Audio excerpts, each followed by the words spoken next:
home on YouTube. Dawn to Dusk Rain Dancing is the third book of poems of the author. His first book of poems, Dewdrop and Banyan Tree, was published in August 2021, and the second book, Smiling in My Sleep, in February 2023. Both the books were well received by the readers. After the formal launch, we will have a short interactive session with the poet. We request all our guests who have joined us online to kindly post your questions in the comments section. We will begin our proceedings with an invocation by Ms. Gopika Nair.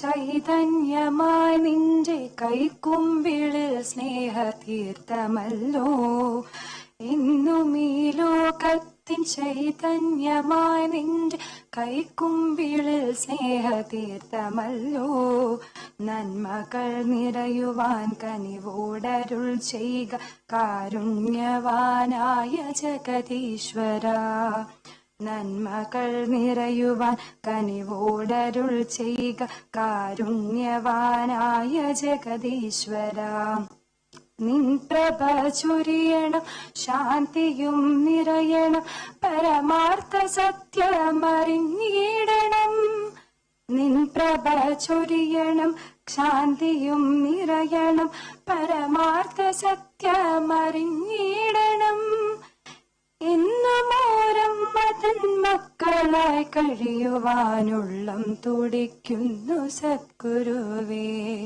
ഉള്ളം തുടിക്കുന്നു സദ്ഗുരുവേ.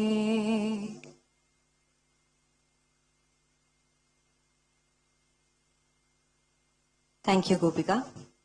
Now I request the author, Sri RAMACHANDRAN RAJASEKHARAN, to kindly escort the dignitaries to the dais.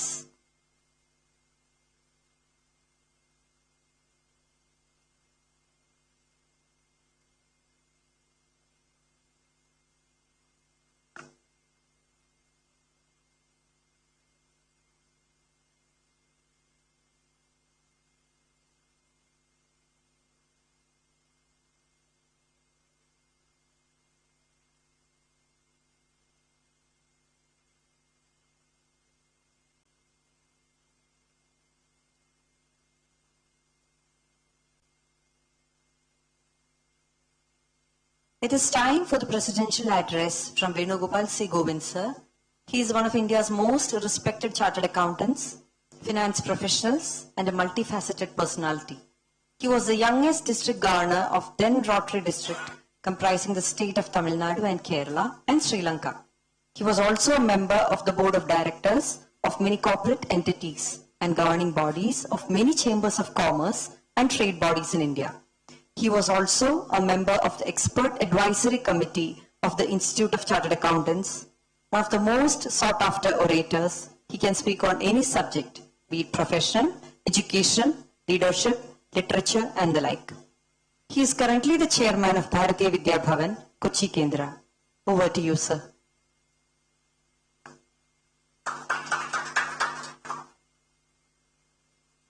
Thank you. Good evening, all of you friends. Esteemed Sri N.S. Madhavan, respected Dr. Babu Joseph, my younger colleague and today's master of the show hero, RAMACHANDRAN RAJASEKHARAN, all the distinguished invitees and friends. It's indeed an extremely happy day for all of us. We are seeing the culmination of an effort of almost 3 years of Rajasekharan in writing 1, 2, 3 books of collection of poems. As was made out, the first set of collection of poems, the Dewdrop and Banyan Tree, was released 2 years ago. Then came Smiling in My Sleep, and now Dawn to Dusk, Rain Dancing.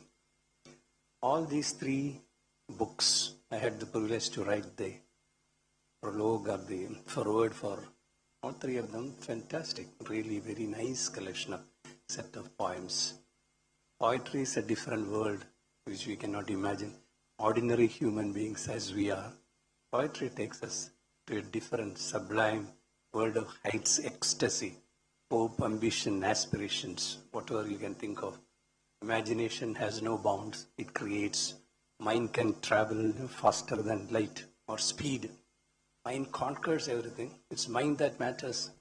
For the perceptions, what you create out of mind, power of the mind, you see, is indescribable, inexplicable. Getting that mind under control and channelizing the mind in producing constructive poems is not an easy task at all. Especially for people in the finance profession, mundane, task as we are used to, muddling with numbers, figures, jargons and all that. Even to think of poetry or read poetry is not, we do probably absolutely leisurely sometimes, those who have interest in language or in literature, in poems and all that. For us in the finance professional, POEM, poem in international taxation, means something entirely different. It's about profits and various other areas, and it is not about verses. Rajasekharan's poetry or poems, certain very distinct features, very simple. This is very simple. It appeals to us. It touches the chord of warmth, of human emotions in all respects. Especially he brings in, the very, very close relationships that he has all through, from his grandfather, his grandmother, his father, his mother, his spouse, his grandson even, and he connects all of them in such a way that as you read them, you feel you live through that. What we see in our day-to-day life and what we enjoy in our day-to-day life, we experience as we see nature in its full blossoms, in all its fragrance, in all its freshness. They are all presented in very lucid, easily understandable, comprehensible, terms. And that gives us the joy, the inner joy, which is more important. That is all poetry is about. We have all learned about, poetry from our young days. Shakespeare, the ultimate. No one can ever think of that. We have all grown, in our college days, our school days, reading Shakespeare, Macbeth, or Hamlet, Othello, Merchant of Venice. These were all. And some of the words of, Shakespeare is still fresh in our memory, always. The best of the lot, as we say, to do or not to do, that is the question. See, one line, the philosophy behind that to do or not to do, that's the question in Hamlet. See. After Hamlet, the show is over, all characters are extinguished. Only the stage, finally only the stage remains. That is what to do or not to do. That is the question. All the world is a stage. All the world is a stage, and all men and women merely prayers. Look at that in 2 words, how much of philosophy has been concised in that. We are such a stuff that dreams are made on. We are such a stuff that dreams are made on. Single lines, punch lines, of his play that, makes us immaculate, the joy, what we think of, and that kindles the spark to such an extent, we are taken to a different world altogether. Many things like that, it comes to our mind. Romeo and Juliet, for example, parting is sweet sorrow. Imagine how he has coined the words, parting is sweet sorrow. Speaking about music, he says, the true course of love never did run smooth. Does it require an explanation? The true course of love never did run smooth. Does it not apply to every lives of all of us? We put up with that. But love is so intense for us. Howsoever it is smooth or not smooth, we have to love with love, live with love. So he says the food of love. If the food of love is music, play on. If the food of love is music, play on. See, this is what Shakespeare has, and then Charles Dickens and all that, they have brought in poetry to such levels as this we have heard about in Malayalam also. In Malayalam also, if you think of the lines of Vailopulli, for example, Mambalam, Madhavan should be an author, an authority on that, Mambalam. Think of that one line of Mambalam. Angana Taimavil nin Adyate Param Vige Ammatan Nettartil nin Udirnu Chudukannir. Look at that. It's a small poem. A young little kid goes and plucks, you see, just the flowers, the budding flowers of a mango tree. And mother is very upset about it. Why did you do that? It has got to flower, it has got to become a mango, it has become a fruit. And he was supposed to pluck it only after that. She was severe on him. The boy completely lost out, as the poet explained. The boy completely lost out. Those lines, if you read 1, 2, 3, 4, by the time you comes to that end, before the mango tree which had flowered and before the mango fruit became a fruit, the child had left the world. And then from that tree, when the first mango falls, ripe mango falls, the poem starts. Angana Taimavil nin Adyate Param Vilge Ammadan Netratil nin Udirnu Chudu Kannir. He thinks of the little boy who has gone away. Think of Veenabove, Ha Pushpame, Kumarnasan, Ha Pushpame, Athiga Tunga Padatil Etra Shobichirnuduru, Shobichirnudi Niyuru, Rajni Kanakeni. Ha Pushpame, Athiga Tunga Padatil Etra Shobichirnuduru, Rajni Kanakeni. One little flower, blossom, beautiful, fragrance all through, fell down, and Kumarnasan sees that flower and his heart goes out to that. How you were magnificent, majestic when you had flowered in all your blossoms. Now, Ha Pushpame, where are you now? You see. G. Shankara Krup's lines, you remember? Innunyan Nalani. Innunyan Nalani. Innum Pradidhvanikkunnidan Normail. Innunyan Nalani. The dead body goes on, completely wrapped in, red blanket and all that, with all the chanting and all that it goes. And the poet thinks it's a message for all of us. The dead body as it goes, it gives a message to all of us. It says, the dead body communicates, Innu njan naale nee, innum pradidhvanikkunnidan normail. Does that need any explanation? This is the power of poetry and the power of the punch lines that poetry only can behold. So therefore, to write poems like that 1, 2, 3, 4, all in such simple language, giving expression to what you always think of, imagine, and then from moving from subject to subject and bringing in all kinds of emotions coupled with the rhyme, rhythm, all that is required, you see, for poetry. Absolutely laudable, enjoyable. We are also proud. Particularly, a lot of our fraternity is here. As an accountant, he could bring it out. And we are also so proud that many of his poems have been rated internationally, as we have won the FPP rating, which is supposed to be, those who know about international poetry, is a very high recognition to get even one poem rated FPP. Several of his poems have been picked up and given FPP rating, and he has a whole lot of fan following amongst poets, literators all over the globe. So he has already come to be established. So we are very proud. I'm so happy the latest book also, Dawn to Dusk, Rain Dancing. Fantastic. Just about 40 poems. It has got all the melody, it has all the sweetness in that. Thoroughly enjoyable, no doubt about it. I'm sure this will receive wide appreciation, approbation, and acclaim from all those who love poetry. God bless RAJASEKHARAN. God bless this new book. God bless all of you. Thank you very much. Thank you, sir. Our guest of honor, Miss Robin Selters, is joining us from Australia. It is around 11 p.m. there. She is joining us online at this late hour to suit our schedule.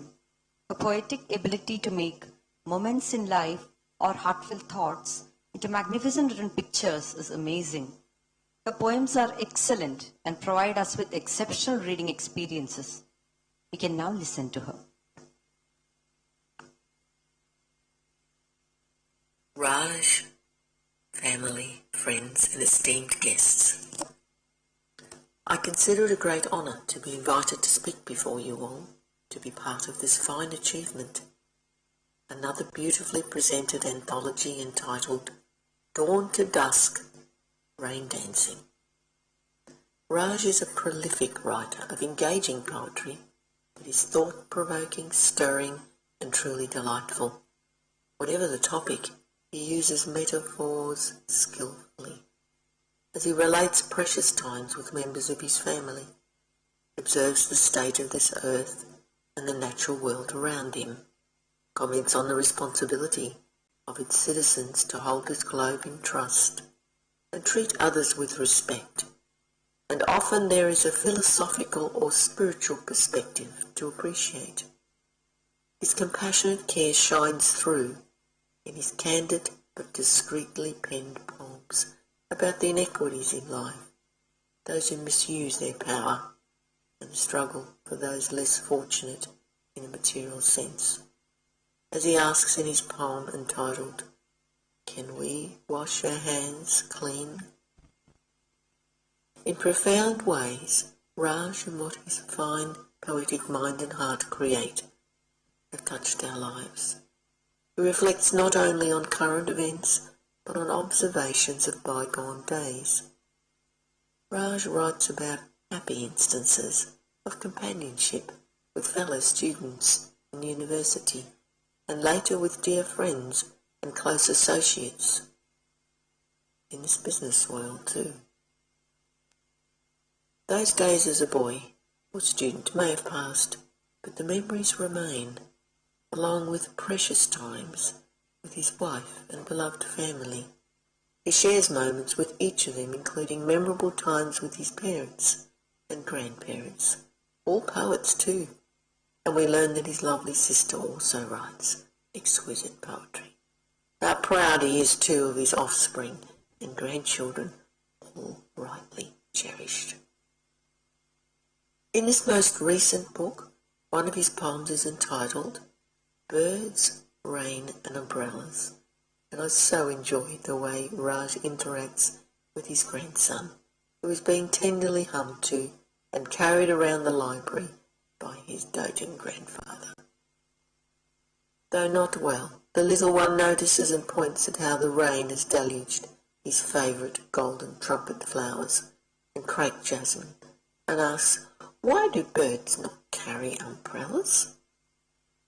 The poem continues with his additional question that reflects on circumstances he's observed his grandfather go through. Quote, "Do they cough and take the doctor's syrup and drops?" Smiling, thinking about his questions that silenced me, I sat in the rocking chair, humming a rhyme. After he fell asleep, I continued rocking slowly, holding him close, thinking about the birds that fly without umbrellas. Unquote. Fragrant dishes, traditional perhaps, they sound delectable, and are described along with a winsome meeting in the poem called Spark, a delightful moment when a young lady walks out of the shade of the mango tree, and on looking around, their eyes meet. We can feel a tingle of excitement. There are weighty topics broached, as with the poem entitled Silence is the Language of Death. It relates to a time when he was 9 and his grandfather passed. So moving is the dignity that surrounded that time. Sadly, a preparation for further loss as the years passed. More recently too, always met with humanity and grace. Raj has a great respect for humanity and for those who have passed and left a witness to their lives, often through the tireless work they performed, surviving difficult times and improving the lives of others. We see his memory of childhood and learn of the region's iconic bird life and flora in the poem entitled harmony, his love of nature grew into our hearts. Thank you, Raj, for your inspiring poetic works. It is a privilege to share in this important event with you. May your latest book be enjoyed by many, and may you continue to delight readers with your wonderful poetry. Your friend, Robin Senators.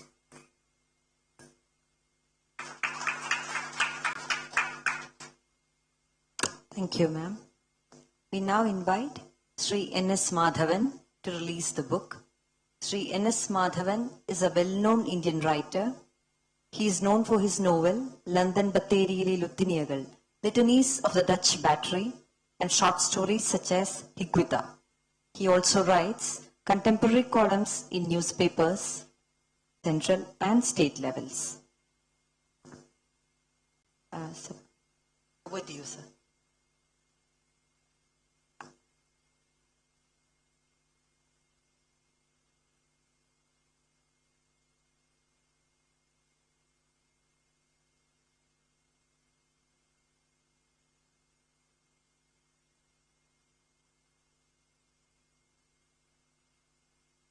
Proudly announcing the release of the first copy of the book to VCG sir and to Dr. Babu Joseph.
Well, this is my third happy occasion in which within a very short time, within a very brief time, Rajesh, as we call Rajasekaran, RAMACHANDRAN,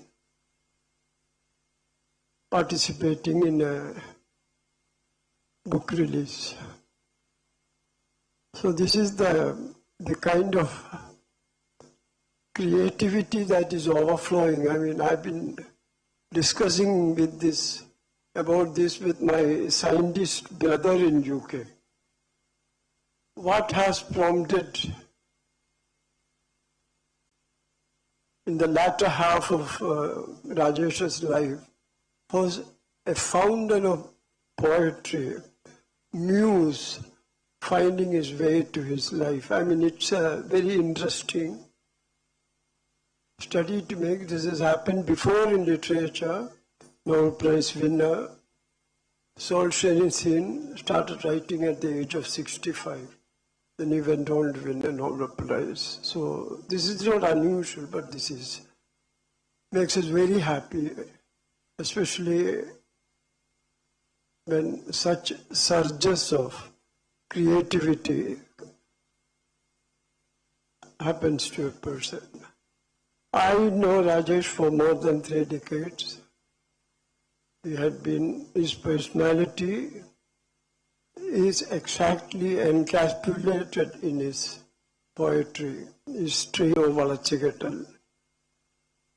So his poetry, probably the reason for his poetry, the fountain of his poetry could be his parentage, both his father was an ardent lover of literature, his mother.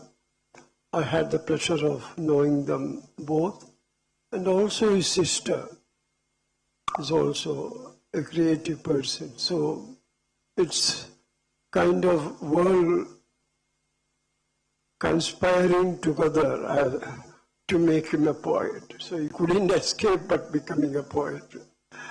Then the other reason could be his profession. He's a chartered accountant, and as you know, what does chartered accountants do? They balance. There is a balance. There is balance sheet. There is balance, symmetry, harmony. The seeking of symmetry and harmony and balance, and that's what made him reach here. So probably the trigger for his outflow of creativity, Rajesh's creativity, could be us, and he's tried to see the world through the eyes of a child. As child, and he has brought down his vision from here to where his child sits on a lap and wondering at simple things of life and even marvelous things of life, like a peacock. And I'm also happy to know that his first two editions were very well received. So this has not been a journey in vain. It has been a very fruitful journey. And I thank him very much to have associated me in the last two, looking forward to many such journeys. Thank you very much. Thank you, sir, for those wonderful words. Now we will have the felicitation address by Dr. Babu Joseph. Sir did his PhD in physics from Kerala University in 1969. He taught in several institutions, including Cochin University of Science and Technology, for about 50 years and was Vice Chancellor CUSAT from 1997 to 2001. Published over 125 research papers in physics and mathematics and over 100 popular articles in Malayalam. Author of 16 books in Malayalam. He has won several awards, including the Kerala Sahitya Academy Award for Vaidyanika Sahityam in 2018 for the book Yathartham Mudal Daivaganam Vare. Since retirement, he has been engaged in writing poems in Malayalam and English. He has 2 collections of Malayalam poems and 1 collection of English poems to his credit. The English collection is titled Through a Tunnel, published in 2022 by Prism Books, Bangalore. Over to you, sir.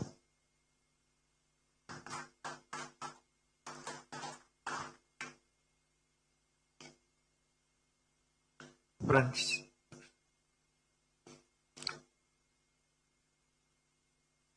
I'm not an orator unlike my predecessors.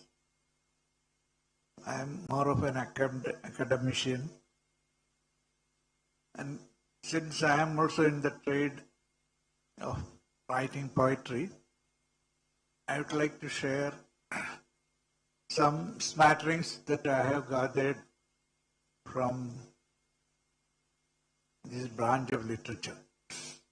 Just to set the stage, I will not go straight into Rajasekaran's works, but I will first present the background. I will go through some major contributions in the subject of writing poetry. Then we'll come to Rajasekharan. Well, several aspects of Rajasekharan's work have been already discussed here. The simplicity of his language, the clarity of his vision, and all that. We'll come to all those aspects later.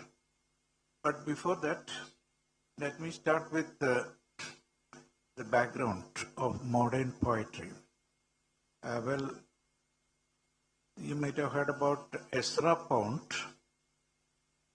who lived in the early part of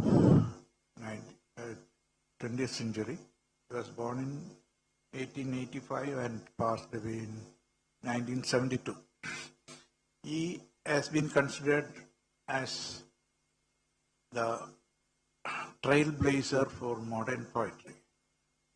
It is said that even T.S. Eliot learned poetry from reading Pound's poetry.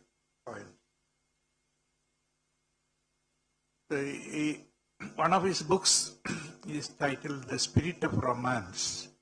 In the preface to that book, he talks about poetry, especially talks about art, and then identifies poetry as an art. So let us begin at that level. He is the founder of modern poetry, so since this is the work of modern poetry, I think I am justified in starting with Ezra Pound. Art is a fluid moving above or over the minds of men. This statement applies to all forms of art, and poetry is an art. It is above the minds of men. Men means humans. Ezra Pound particularly points out that poetry or art is not a science for two reasons. Science deals with finite things. Being a practitioner of science, I can testify to that. Whatever we do is finite. We don't deal with the infinite. But in art, it is the other way. You deal with the infinite. And in mathematics, there are different degrees of infinity. Infinity is not one object.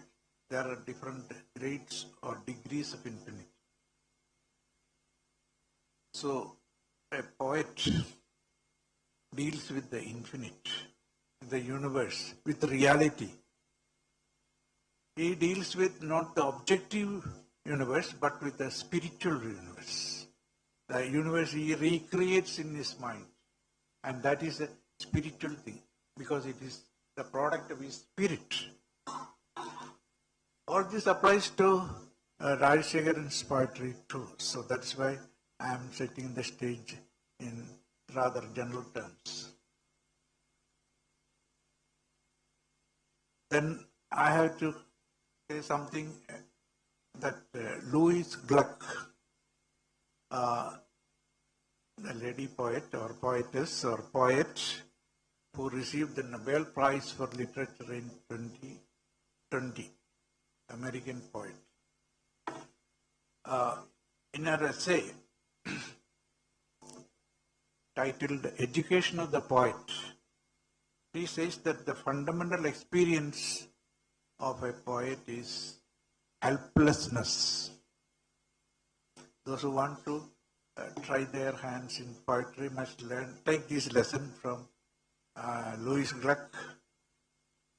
Feeling of helplessness that precedes the period of creativity. There will be a period of helplessness. You have to create. You can't but create. So a poet like Rajasekharan must have been experiencing it. Whenever he feels like writing, poetry does it. Those who have tried to write poetry know that a full poem does not emerge all of a sudden, but it takes time, maybe hours, days, months, and even years before you complete a poem. You may be working on other topics, other poems, but certain poems require long durations or long gestations. Lewis Clark says that the word poet, she makes this statement in respect of writers, all kinds of writing, not only to poetry, but to all types of writing, novels, short stories, and even articles. There is a period of gestation. People think that it is a poet's trade is a profession or an occupation, and when I was a boy doing school, there used to be poets all around. They used to write Mangala Patram. Whenever there is a wedding, these poets, one of them will come and present a Mangala Patram. So their main profession, main job was not writing poetry, but writing Mangala Patrams, glorifying the couple. They will talk good things about the bride and the bridegroom, all exaggerations, but people thought that that is what poetry is. It took a long time for Malayalis to realize that poetry is not all that. When they must have realized that poetry is different with when Kumaranashan wrote his poems, which has been referred here. Gluck says that the word poet means an aspiration and not an occupation. It is a kind of torment that you experience. You cannot all of a sudden write a poem because you have to go through the pains of something similar to childbirth.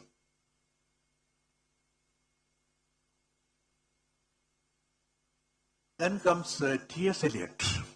I already mentioned about Eliot as a disciple of Ezra Pound. Eliot is relevant to Rajasekharan's work because Eliot says that he wrote a very influential essay titled Tradition and Individual Talent. It was published in 19... A brilliant poet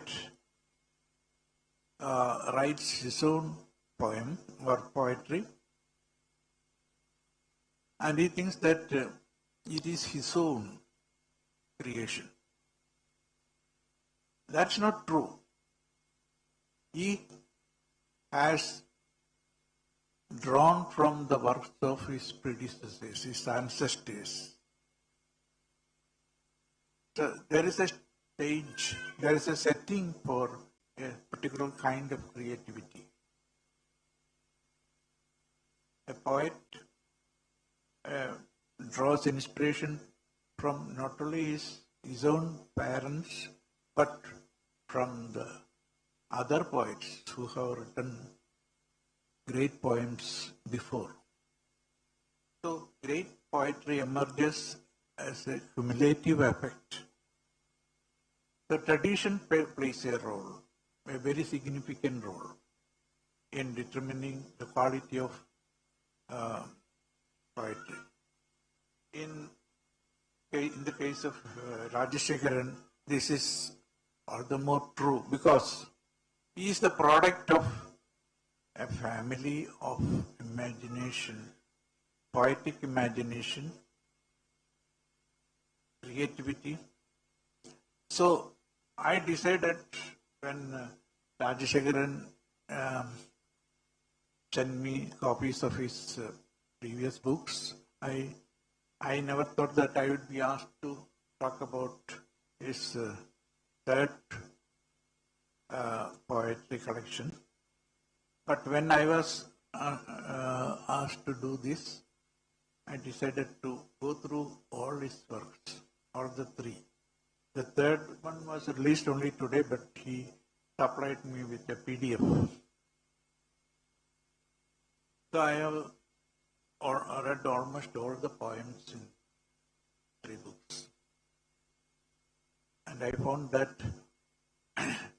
what Eliot said is true in his case also.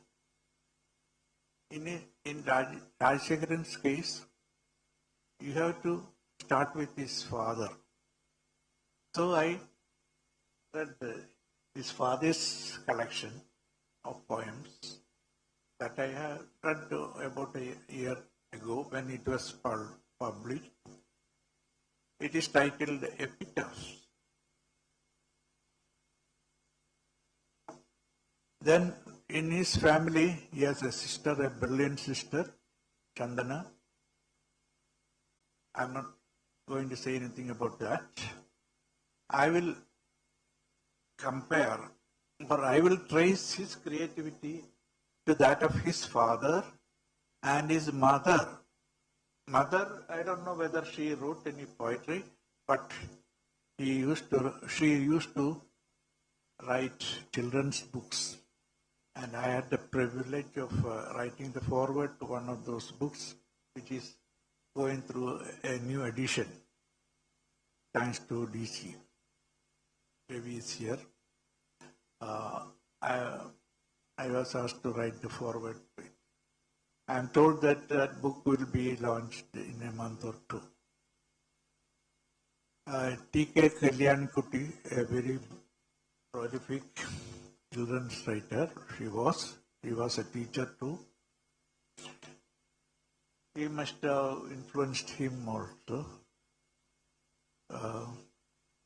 But that influence has served in the form of poetry. His father, RAMACHANDRAN,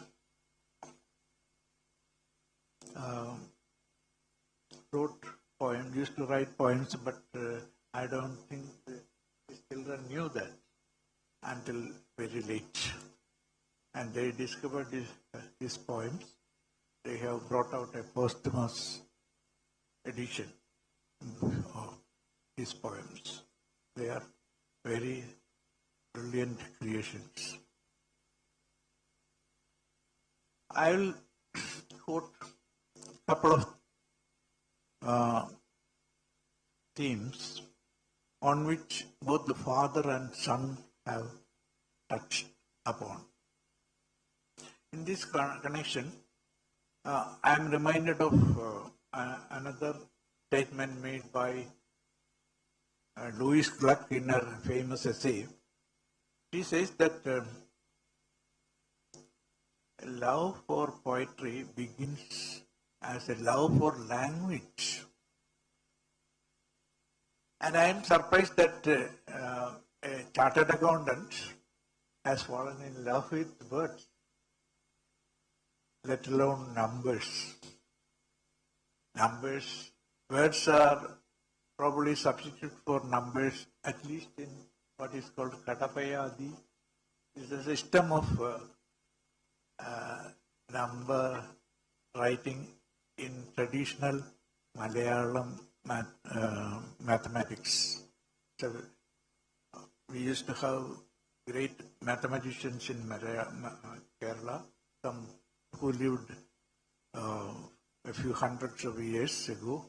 Madhavan, Neelakandan, Parameswaran, all these people, they were great mathematicians. They were doing mathematics using a system called, numeral system called Katapayadi, in which numbers are represented by words. So you can explain the transition from chartered accountancy to poetry easily. There is some connection. The title of this book, which is launched today, Dawn to Dusk, Rain Dancing. Dawn, I have noticed that the word dawn is of great endearment to both father and son. Rajasekaran's works, there are 3 in number now: Dewdrop and Banyan Tree, Smiling in My Sleep, Down to Dusk, Rain Dancing. I will quote from all these 3 works in order to stress my arguments that there is a line running in the family, the lineage, poetic lineage, starting with his father and coming to the son and so on.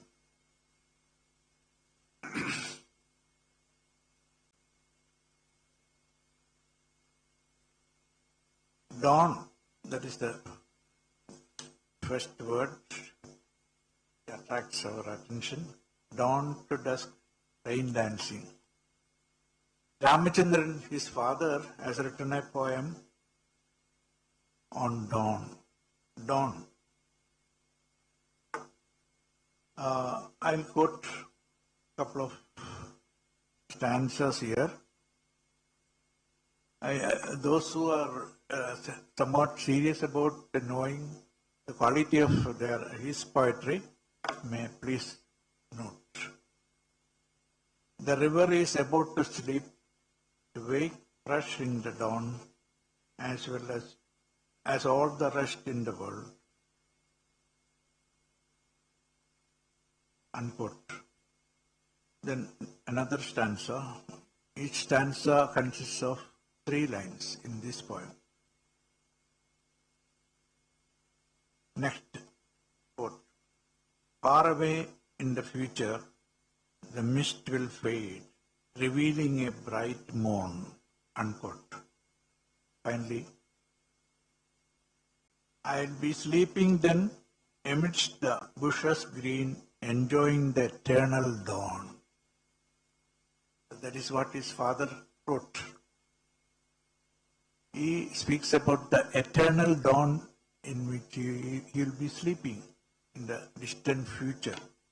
That is after.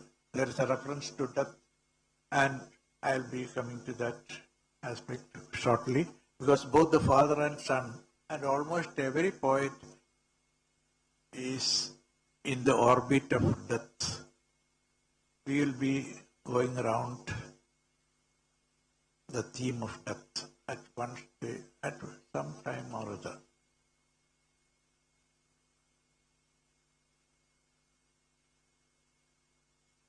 Now, I find that Rajasekaran has written 2 poems on the same theme, namely dawn.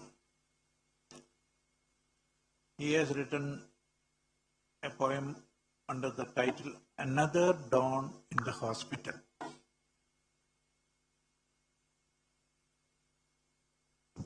This is taken from his book Dewdrop and Banyan Tree. I'll read a few lines gleaned from the text of the poem. Night about to depart, dawn waiting to enter. Sky still dark, but for a yard above the lakeside lane. So the poet is looking at the lake through a window in the hospital. I think he was hospitalized with COVID when these lines struck. There's a spark of creativity also became active.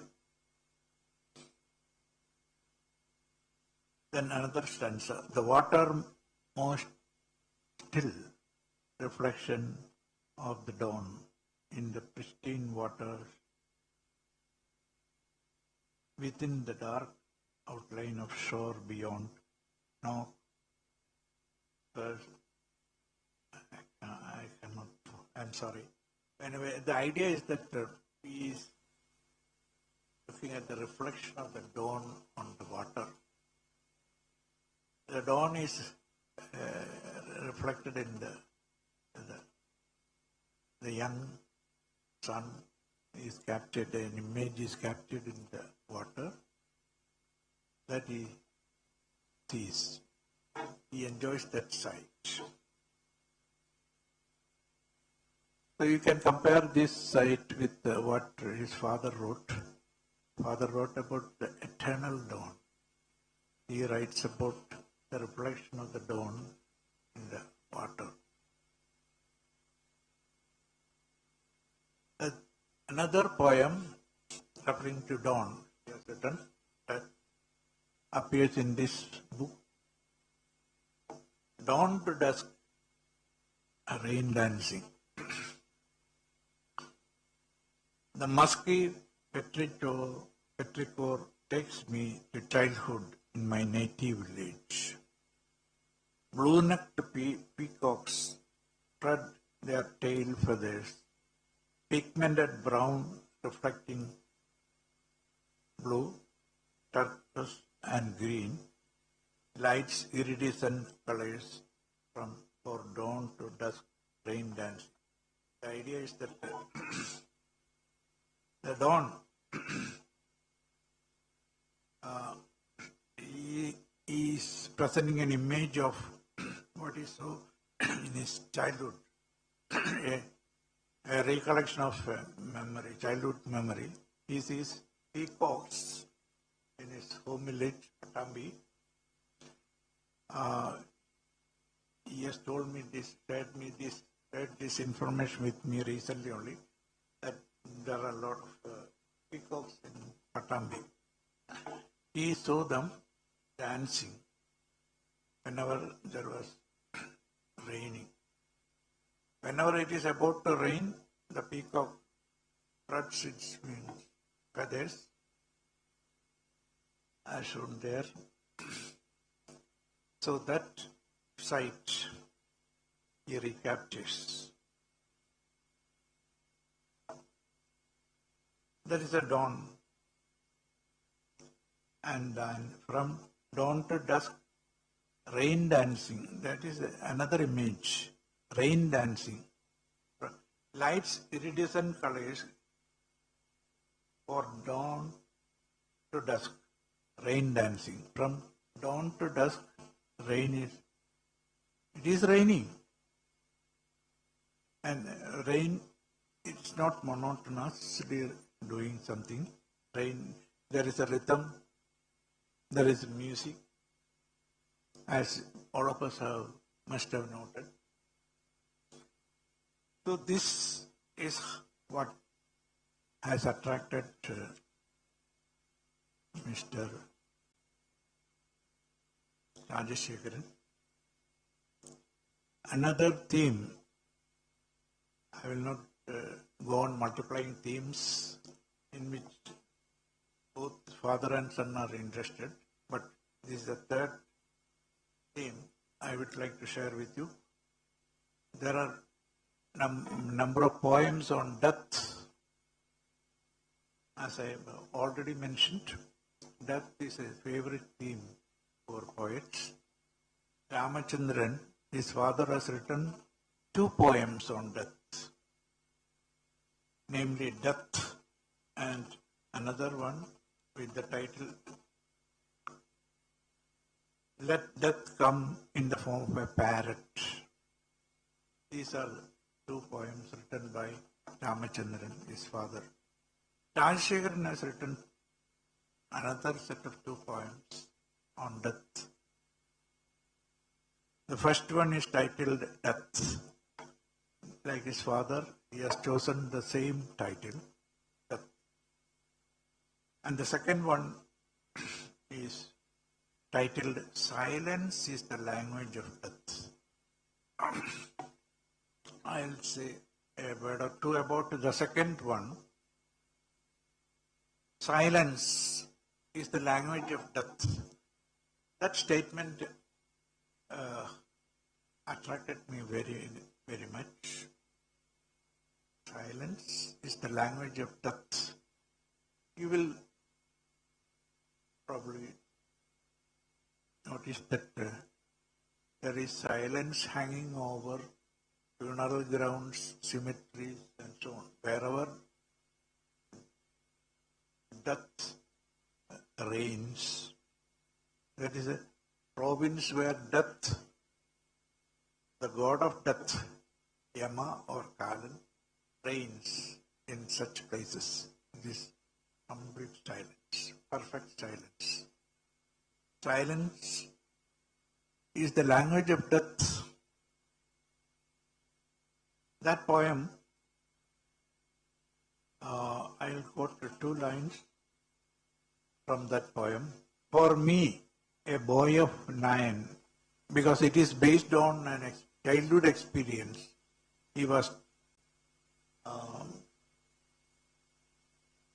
is referring to the death of his grandfather. So he recollects an experience that he had. For me, a boy of 9, silence meant reverence for the death and the dead. Silence is the language of death. Just 2 lines. Of course, there are more lines, but I am quoting only these 2 lines to bring out the association between silence and death. Many poets have written poems on silence and also on death. I'll quote 4 lines from a poem written by Jayanta Mahapatra, who passed away last week. This appears in his collection, Bare Face. He wrote this this collection was published in 2000 by DC Books. In those days, you used to publish English poetry. And I have a copy of that book with me. I found this poem, these lines in that collection. The saints are all silent inside their own truths. Moss broods silently in the cracks of the stone. 4-year-old Patrick is silent inside his screams. Nobody answers him, although they surround his fears. The reference is to a boy who passed away. Its screams are heard all over. It is symbolic. But it is expressed as silence. When you are dead, silence, there is the silence broods over you, hangs over you. Nobody can penetrate it. Even though you may be screaming. And what is this connection with Rajasekharan's poem? The language of silence is the language of death. Silence is the language in which Patrick expresses his screams. Patrick is a typical name of a boy. So I have bored you a great deal by quoting from his works. I find that some more are there. Banyan tree is a favorite theme for him. He has written, I think, 2 poems. One in Dewdrops and Banyan Tree, and another one in this book. Banyan Tree, with this title in this collection, Dawn to Dusk, Rain Dancing.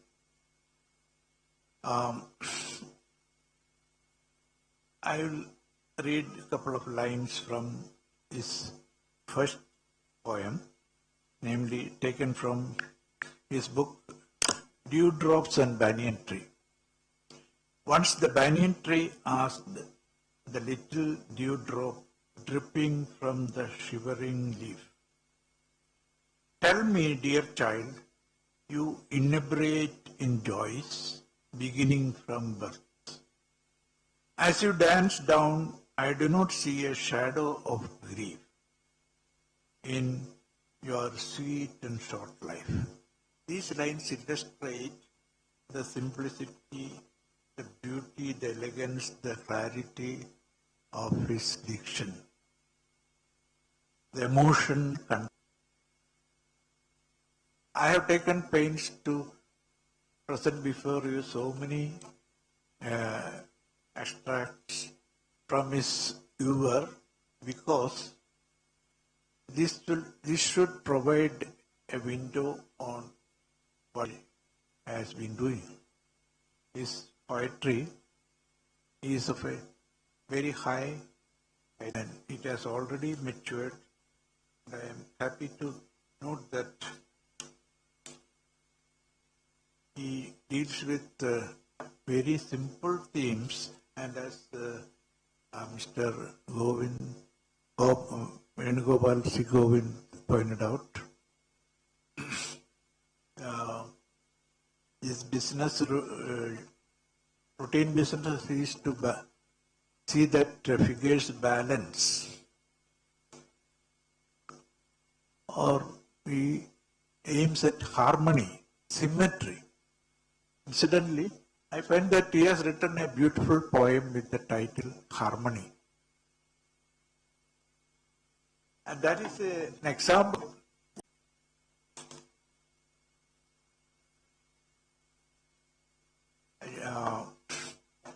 I hope some of you are familiar with the way paddy used to be dehusked in what is called ural. Usually that is done by ladies, and they will be using pestles or long cylinders made of wood. Ural, ulakka, it is called ulakka in Malayalam. I find these lines very, very moving, and they are an example of his felicity with the choice of appropriate terms from Malayalam. See, I'll read these lines. 100-year-old granite in our garden means an ural has a round curved dip in the middle. Recall that image. Used for turning paddy into rice. Pounding paddy with the sturdy wooden pestle to dehusk, break the husky shell of the paddy, singing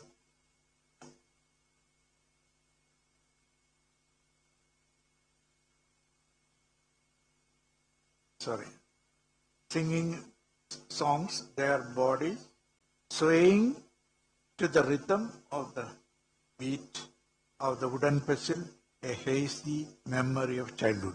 The ladies will be doing this threshing. I should have done. This is not my practice either. Usually when invited for functions like this, don't think that I take effort to prepare like this and deliver a lecture, because I am so much captivated by the effort he has taken and the level of achievement he has already acquired. I wish him all the best, not only with this book, many, many, many more books of poetry. Let them emerge from this. And it is said that poetry was created along with the universe by the Creator. Yeah, that is what the Vedas say. Verses or poetry was created along with the Vedas. It's as old as Vedas. So the tap is already switched on, so we can expect more work from him. Thank you so much for your patience. Thank you, sir. Coming to the close of the evening, we will now interact with the author, Sri RAMACHANDRAN Rajasekharan.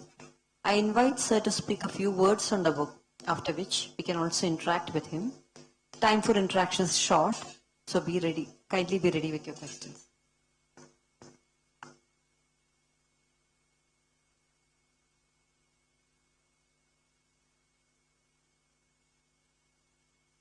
Good evening. It's already late and so much has been said. I thank all the speakers for the kind words they spoke about my poem. In fact, I don't know how I came to write poetry. In first 20 years of my life, one of my college mates is here. He can testify that I was irresponsibly happy.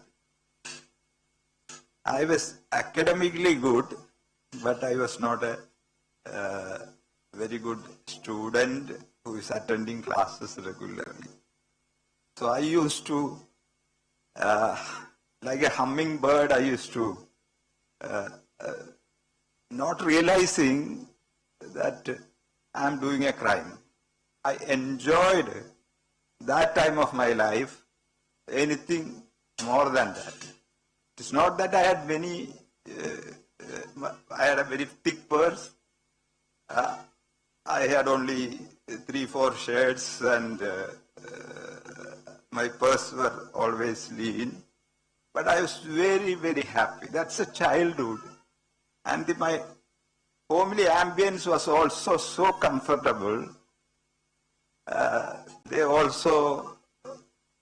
didn't pamper me, nor they press me in that way. Now children are being pressure cooked from, they go to incubation around 10th standard or even earlier till they pass their +2. So from that time, at my time, probably from my SSLC to my CA, I would have scored consistently around 7, consistently performing. Not too much, not too low. So from there, I came to my guru, who's sitting here. Then the next 40 years, I have been, like Babu Risar said, I was been handling with granite and the pistol. I was going through a regime where, you have no choice and your working hours were not defined. You had no time to think about anything else but the numbers before you. It was a very focused job. But then it gave me a power of observation. I understood that observation is the fundamental point which makes the observation and the concentration with which you read the language of law, read the language of our professional literature is, very, very difficult. So that I have to thank my guru here. And it is he who suggested to me, why don't you publish your poems once?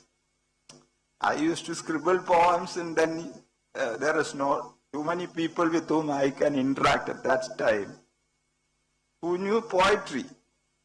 So I used to send sir also a copy. And one day he said that, your poems are reading good. So go on reading more poems and then write more poems. Something very unusual. He have never told me in 40 years. Even in once, he saw one book in my car and he told me that you don't read such stupid things. You read professional literature because you are a professional. So that is the frame that I have seen the world, window that I have seen the world all through my life. Then suddenly I realized that, this is also possible for somebody like me. Now, I am somebody who speaks English thinking in Malayalam. I cannot say that I am a late English speaker or a late English person. I think still in Malayalam, probably because that is our native language and we converse more easily in Malayalam. With my poems, what I do, I try to draw images. Images till my grandson came to my life. Then I thought to go back to my childhood. And I used to remember there is a rock, big rock, near my village ancestral house where I used to go on vacations to stay alone in a house, double-storied big house, without any electricity, with 360-degree view of paddy fields. Living there out, and it still helps me to write with effortless ease. I was not a person who's knowing the poetic formats. I have not read much of poetry before. Only after starting my writing, I started to compare myself.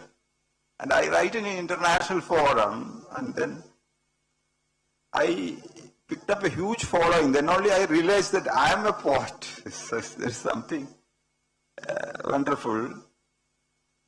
See, what I try to do is to draw simple imageries. Like Vailopalli said in his very, very nice poem. His poems are about villages.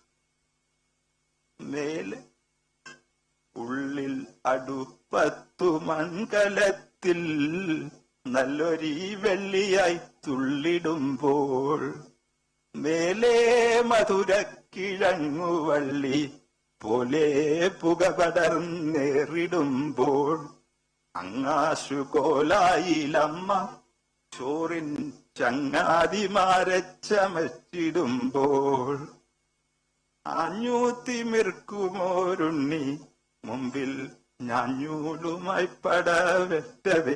See, you can simply see how from a village house the smoke flows when the cooking does, and the mother, makes English will be playing with something. At that time, playing with Janjul was not a crime. Now, if children go out, we are too much protective. So that is the way. And the way he's just exactly doing that. And then I owe a lot to him because, he had inspired so much of my writing influence. I don't want to prologue anymore. Thank you all for coming and for this. And I still am to come in terms with the fact that I am writing poems. And I was compared with my father, who is a profound, very poignant. His poems are very, very, very sad reads. It has impacted me profoundly. I don't want to talk about him because that will probably make me emotional at this stage. And my mother too. My mother too was a poet in Malayalam, and she has published poetry in Malayalam. And I have some of my poems. Dewdrop and Banyan Tree is an adaptation of my mother's Malayalam poem. So probably it was in my DNA, and the catalyst for that is my guru in my profession and in my poetry. Very inspiring, encouraging person. But he used to be a very stiff taskmaster when he was, even at the age of 60, we used to sit across discussing. I used to disturb him at the noon time, and he said that, every time, you come to my room at the noon time. So today also my lunch is delayed, yours also. So with all those fond memories, topic, I am happy to answer if any.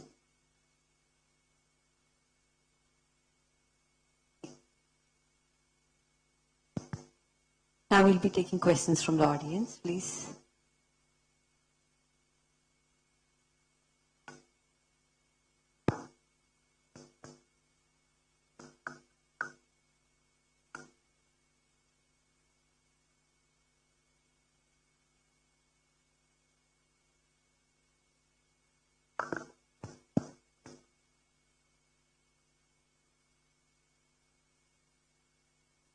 First of all, let me wish you all the best, Rajashekharan. Thank you. I've read your earlier two books, and I've also written a small review about your second book.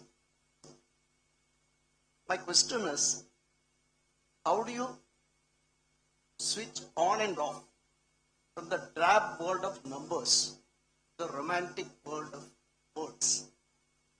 What's the secret?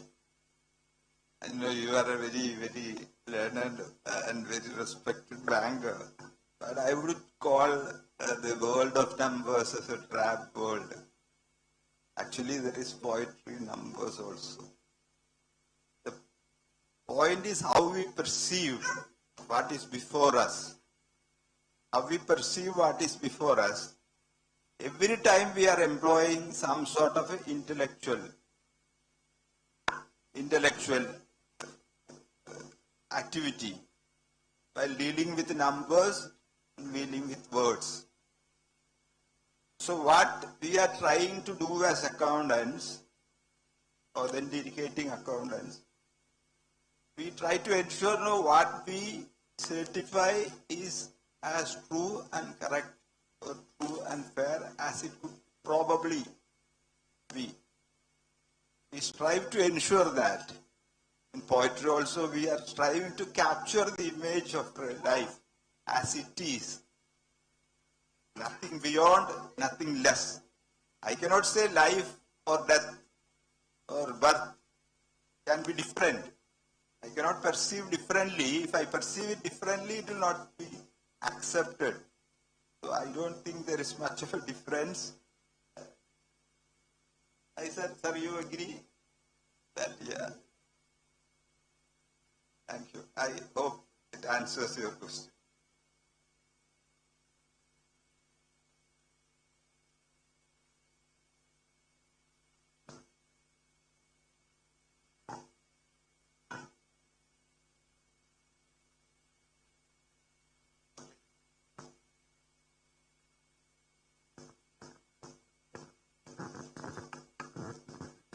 We have received a few questions in the online stream.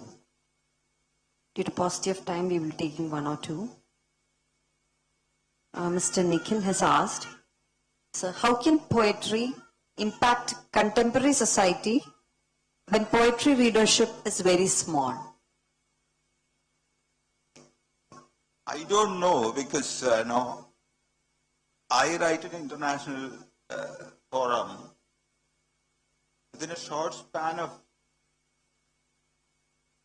probably 2 years, my poems have been read by, I have received more than around 20,000 likes.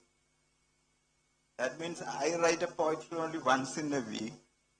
So the readership for poetry may not be wide as fiction, because I also read more of fiction, especially crime fiction or non-fiction. But those who do read poetry, I think they do it very deeply. They go into that. Like, Dr. Bob Joseph elaborately dealt with. So, poetry certainly has readership, but then what we make is, we make poem aligned from life. We don't, we make some sort of poems where, readers are not able to relate. And he uses very intellectually challenging words and all that, then probably it may be difficult. I think my readers, more than that, I write for my own joy. That is a very, very candid admission I have to make.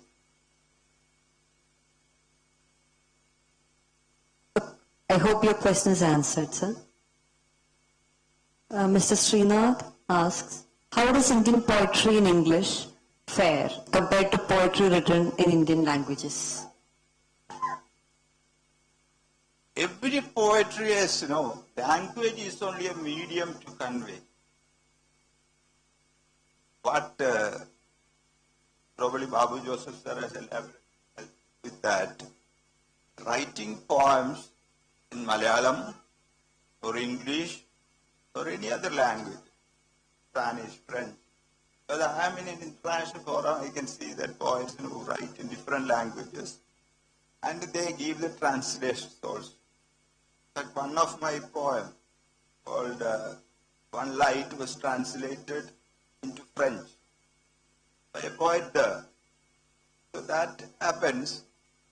It's only a media of conveyance. Nothing. Language is not that important.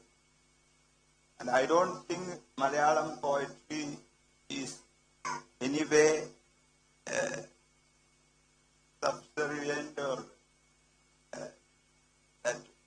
either English poetry is superior Malayalam. No, we have great poets.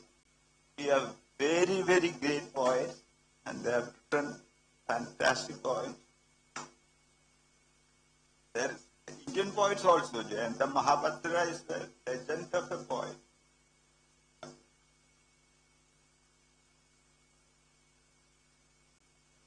Thank you, sir. Sir, Ms. Veena Nair has asked, do you plan to write in Malayalam? I've written in Malayalam. I've listened one poem. So probably.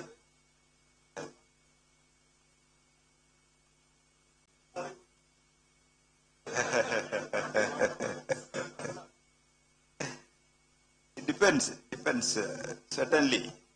I've written 5-6 poems in Malayalam, started writing in Malayalam. One problem is that I cannot fluently write because I have sight tremor. I cannot fluently write. But then I'm a person who thinks in Malayalam. I'm more comfortable in talking in Malayalam than in English. So I think probably in a year or so, or probably later, you can expect a poem in Malayalam from you.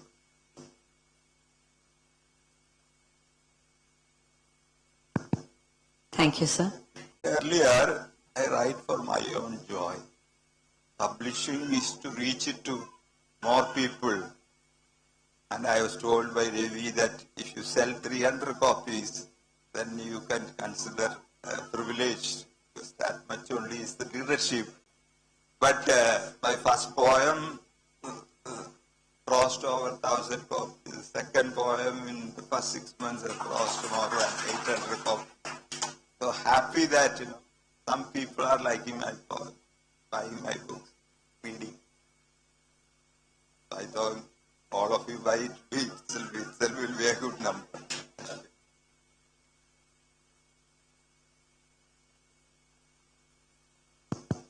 Any more questions?